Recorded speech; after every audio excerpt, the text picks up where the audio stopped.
Bom, nós estamos aqui hoje com a professora Juliana Mota, da Universidade Federal da Grande Dourado. É um prazer estar aqui com você hoje, Juliana. A Juliana tem feito pesquisas bastante interessantes no campo da geografia e que tem nos ajudado a pensar um pouco de como o Estado se relaciona com as comunidades indígenas no Mato Grosso do Sul. Eu faço parte de um grupo de pesquisa na Faculdade de Educação, Juliana, que é o GPPS, Grupo de Pesquisas em Políticas, Educação e Sociedade. E para a gente é muito interessante entender como que o Estado atua de modos diferentes com parcelas diferentes da sociedade, né?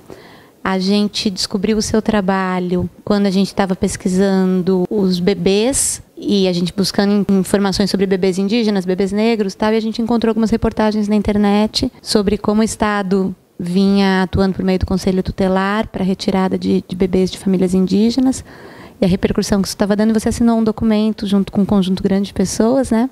Então a gente está muito feliz de ter hoje você aqui conosco num evento de geografia e queria que você falasse um pouquinho mais para a gente, assim, qual é a contribuição da geografia para a gente pensar essas disputas, essas questões que envolvem os povos indígenas, e acho que mais do que isso também te ouvir falar um pouquinho de qual é a contribuição que você vê dos saberes dos povos indígenas para o campo da geografia e para o campo das ciências humanas de modo geral, né? A gente tem aqui na Faculdade de Educação algumas ações. A gente está esse ano recebendo pela primeira vez a turma de estudantes indígenas. É um orgulho para a gente ter tido cotas para os estudantes indígenas.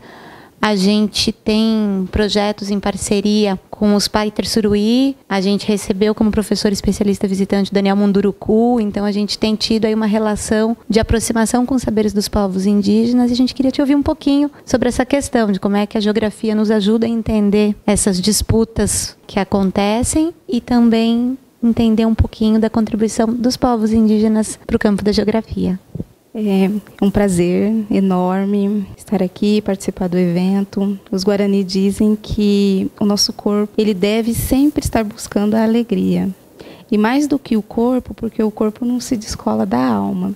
Então, o nosso corpo e a nossa alma, eles precisam estar alegres para que a gente caminhe bem. E quando a gente pensa o Mato Grosso do Sul, né, especialmente as comunidades Guarani e Kaiowá, que representam a segunda maior população indígena do Brasil, e o Mato Grosso do Sul, né, tem a segunda maior população indígena do Brasil, a gente olha para as comunidades e elas são um exemplo real da desproteção do Estado, que não demarca territórios indígenas, e não demarcar territórios indígenas coloca as comunidades, as famílias numa situação de violência, seja uma violência do Estado, que é atravessado aí a condição das mães e das mulheres que perdem o seu direito à maternidade através da retirada das conselheiras tutelares, mas muito mais do que isso, é uma rede de proteção, né, que participa desse processo de violência a essas mães, mas também de famílias que sofrem violência através de pistoleiros, né, que são chamados pela mídia sul-mato-grossense de seguranças privados. Mato Grosso do Sul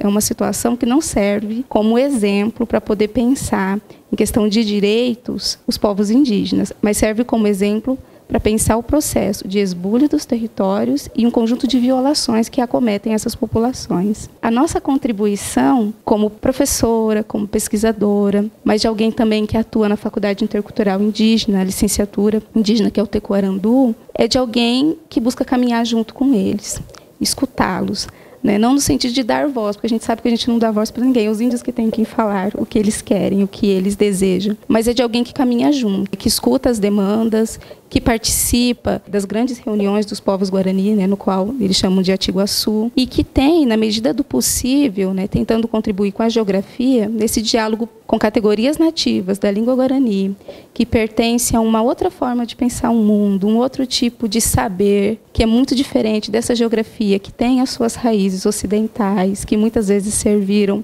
muito mais para dominar esses povos do que propriamente para caminhar com eles.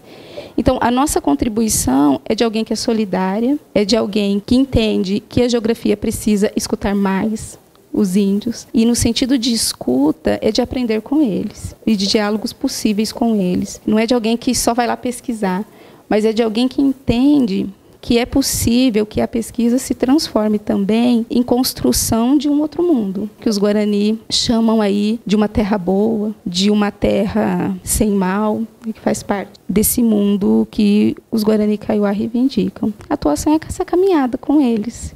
Muito obrigada, professora Juliana. Acho que a gente tem ainda muito a caminhar juntos na luta por melhores condições de vida para os povos indígenas, para que eles possam, de fato, usufruir dos direitos que são garantidos na legislação brasileira a todos que aqui vivem. Então, acho que a gente está junto aí nessa luta, que a gente possa aí seguir essa caminhada, lendo seus artigos, conhecendo mais o seu trabalho e pensando juntos em ações possíveis. Queria também agradecer a sua presença, te dar uma lembrança dos colegas da Faculdade de Educação, um livro que foi organizado sobre a escola pública, Tempos Difíceis, mas Não Impossíveis, e a gente fica muito feliz de ter você conosco aqui na nossa universidade, na nossa faculdade. Muito obrigada por estar aqui conosco, Juliana.